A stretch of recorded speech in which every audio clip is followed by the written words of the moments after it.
Alex Jamison was sharing a glass of white wine with her older sister, Amber, and talking to her precocious, soon-to-be 6-year-old niece, Zoe. Decker and Jamison were here on vacation from solving crimes as part of a special task force at the FBI back in Washington. Decker had been reluctant to go with Jamison, but their boss, Special Agent Bogart, had insisted that he take some type of leave. And when Jamison had suggested that he accompany her on a visit to her sister, Decker couldn't think of a single other place to go. So here I am. He took another sip of his beer and studied his size 14 feet.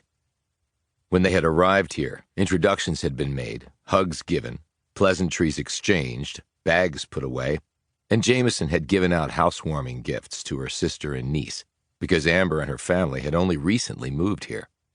Dinner was prepared and eaten, but long before then, Decker had run out of things to say and ideas of what would be socially acceptable to do. And that's when Jamison, who knew him perhaps better than anyone else, had discreetly suggested that he take his beer and his awkwardness outside so the sisters could catch up in the way that women often did while no men were around. The social awkwardness had not always been a part of him. The 6'5", 300-pound plus, well, maybe more than simply plus, Decker, a former professional football player, had once been outgoing, gregarious, a bit goofy even, fun-loving, and always ready with a quip. Then had come the vicious blindside hit to the head on the football field that had changed his life and who he was forever. The resulting brain trauma had almost killed him, and while he had survived, the blow had forced his brain to rewire itself to allow healing to occur. This process had left two distinct marks on him. One was hyperthymesia, or perfect recall. Those possessing such a condition often could apply it only to autobiographical information, and often had below-average memory capacities in other aspects of their lives. But not Decker. It was as though someone had placed a camera with a limitless capacity to take pictures in his head. He was the memory man, unable to forget anything. Decker had found it a decidedly mixed blessing. The second result of the hit was his developing synesthesia. He associated odd things, like death, with a color. In the case of death, it was a visceral electric blue that could raise the hairs on the back of Decker's neck and make him feel sick to his stomach. Along with his brain change, his personality had been transformed.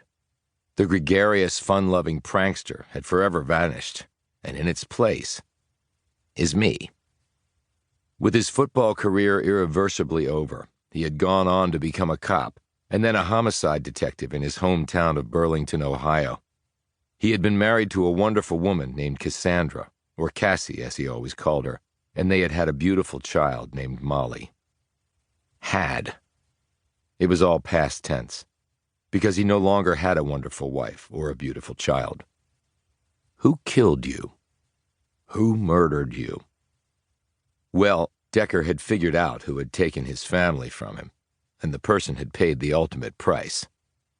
Yet it was nothing in comparison to the price that Decker had paid, that he would pay every minute until he drew his last breath.